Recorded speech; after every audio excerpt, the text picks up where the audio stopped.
Hello friends, good morning. এখন ঘড়িতে হয়ে গেছে 6:45। তো সকাল সকালে আমরা বেরিয়ে পড়েছি।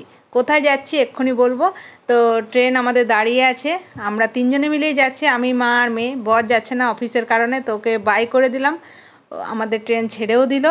আর বলতে বলতে আমরা আমাদের ডেস্টিনেশনে পৌঁছে গেছি, বাড়ি চলে আসলাম চিত্তরঞ্জন স্টেশন। আর এসেছি একটা বিশেষ কারণে, কালকে আছে রাইস সেরেমনি। আমার নাতনির এর আগে অন্নপ্রাশন দেখিয়েছিলাম, ওর মুখে ভাত হয়ে গেছে, কিন্তু পার্টিটা কালকে হবে, সে কারণে এসেছি। আর বাড়ি আসা মানে তো পার্টি আর পার্টি। সন্ধেবেলা প্রচুর ফুচকা আনা হয়েছে, এখনও চলছে ফুচকা পার্টি। আর এই ফুচকা দেখে কারোর মুখে হাসি ধরছে না, কারণ কম বেশি আমরা সকলেই ফুচকা খেতে প্রচুর ভালোবাসি।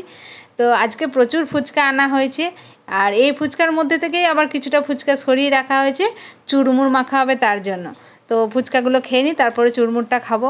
বলতে বলতে চুরমুর মাখাও শুরু হয়ে গেছে। আর আমরা যতক্ষণে ফুচকা চুরমুরটা খাচ্ছি, ততক্ষণে আপনারা আমার চ্যানেলটাকে সাবস্ক্রাইব করে দিন। Bye bye.